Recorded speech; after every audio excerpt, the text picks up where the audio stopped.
Halo semuanya, nama saya Bintang C. Putri dengan NIM 121230049 dari Prodi Teknik Geomatika tahun 2021. Halo semuanya, perkenalkan nama saya Dias Rizky dengan NIM 121230056 dari Prodi Teknik Geomatika.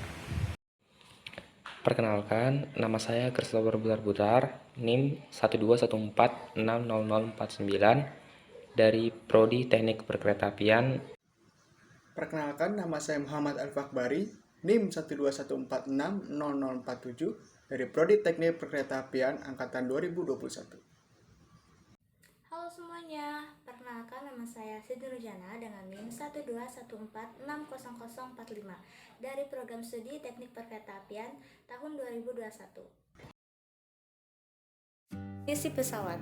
Secara definisi, pesawat terbang atau aircraft adalah sebuah mesin yang mampu terbang dengan memanfaatkan tumpuan udara atau secara umum atmosfer dari bumi. Pesawat terbang melawan gaya gravitasi menggunakan gaya angkat atau lift yang dihasilkan karena gaya apung di udara lebih ringan dari udara.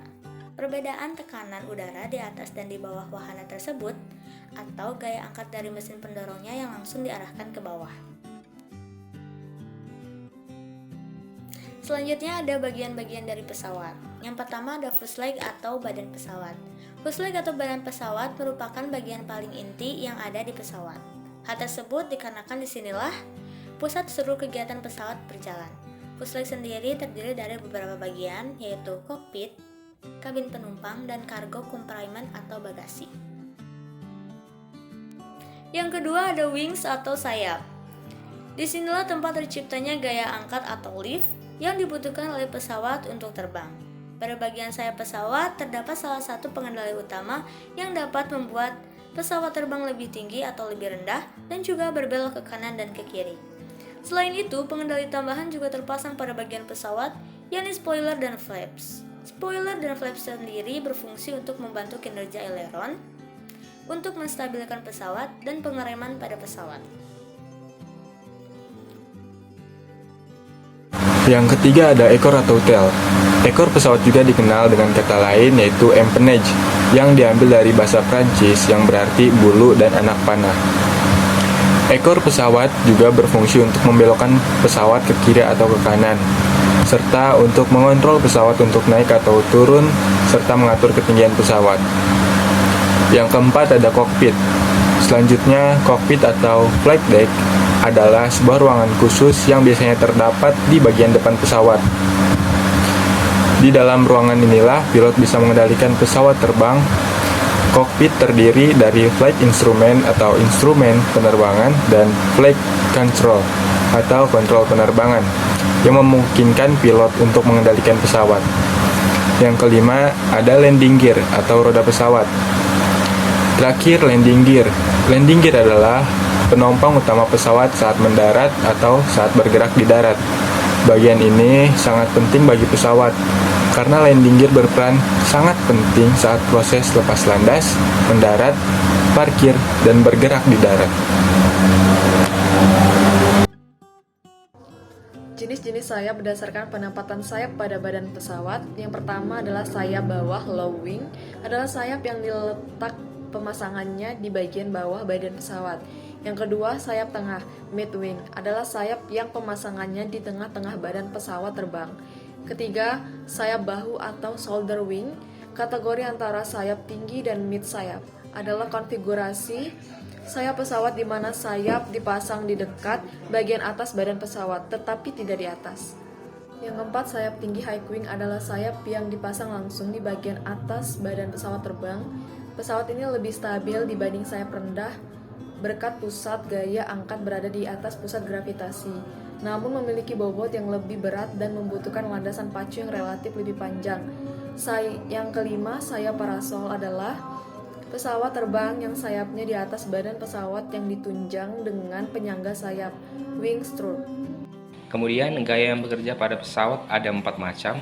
Yang pertama thrust, adalah gaya dorong ke depan yang dihasilkan oleh mesin seperti jet atau baling-baling. Gaya ini kebalikan dari gaya tahan atau drag. Yang kedua ada drag, adalah gaya ke belakang, menarik mundur dan disebabkan oleh hambatan atau gangguan aliran udara oleh bagian pesawat. Drag kebalikan dari thrust dan bereaksi ke belakang. Yang ketiga ada weight, yaitu gaya berat adalah kombinasi yang massa pesawat itu sendiri serta pengaruh gaya gravitasi. Weight melawan lift atau gaya angkat dan beraksi secara vertikal ke bawah melalui center of gravity atau titik pusat gravitasi dari pesawat. Yang keempat ada lift, yaitu gaya angkat, dihasilkan oleh efek dinamis dari udara yang beraksi di sayap dan bereaksi tegak lurus pada arah penerbangan melalui center of lift dari sayap. Mengapa pesawat bisa terbang? Ketika pesawat bergerak maju, maka akan ada aliran fluida di bagian atas dan bawah sayap. Desain dari sayap pesawat yang cembung di depan menyebabkan adanya perbedaan kecepatan aliran fluida di bagian atas dan bagian bawah. Desain tersebut memungkinkan untuk membuat aliran fluida di bagian atas lebih tinggi dibandingkan aliran fluida yang ada di bagian bawah.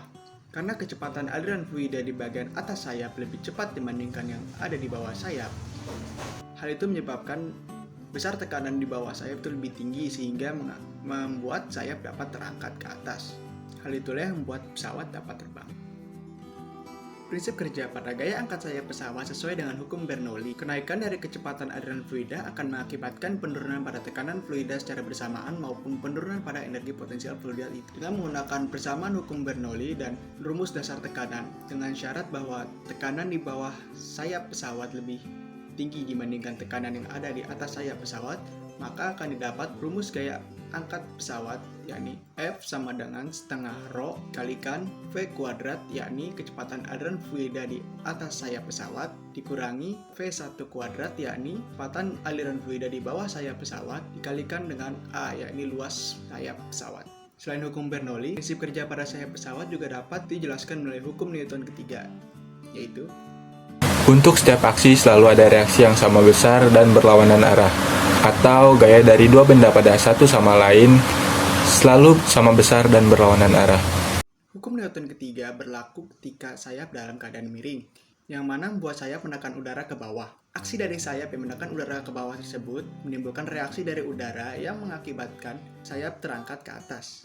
Selanjutnya ada hukum Newton 1, yakni Setiap benda akan mempertahankan kondisi diam atau bergerak dengan lurus yang beraturan, kecuali terdapat gaya yang mana bekerja untuk mengubahnya. hukum Newton 1 berlaku ketika pesawat sedang terbang dalam keadaan konstan dan nilai thrust sama dengan drag, lalu nilai lift sama dengan weight. Jadi pesawat akan mempertahankan kondisi geraknya dalam kecepatan konstan dan ketinggian yang konstan.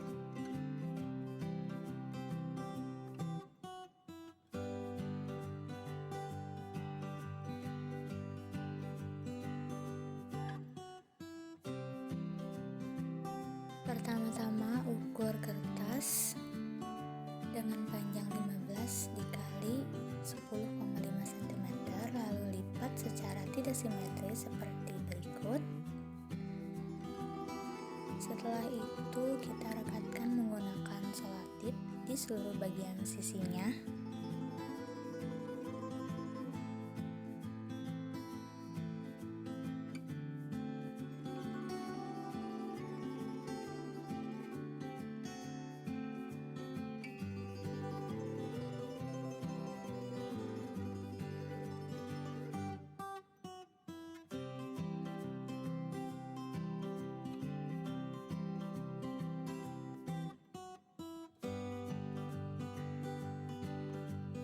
Lalu kita ukur kembali dan kita beri lubang di tengah-tengah kertas tersebut untuk memasukkan sedotan di antara kertas tersebut.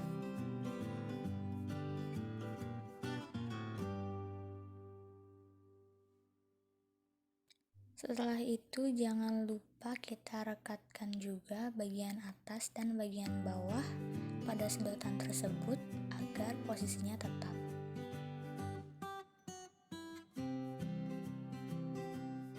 Setelah dirasa kuat dan rapi, lalu kita ukur tali sesuai dengan keinginan kita. Lalu kita masukkan tali tersebut ke dalam sedotan.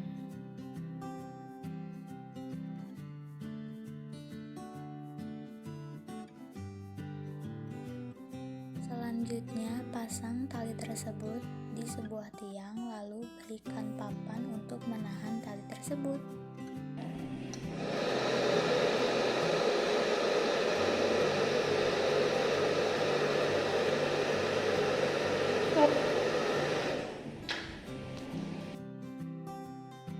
Nah, kelebihan alat ada beberapa macam. Yang pertama, pembuatannya sederhana.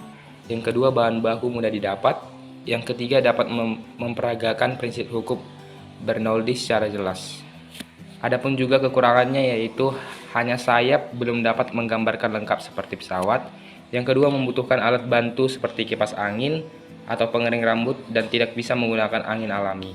Yang ketiga, ada karena bahannya dasarnya kertas, maka alat rentan terhadap air.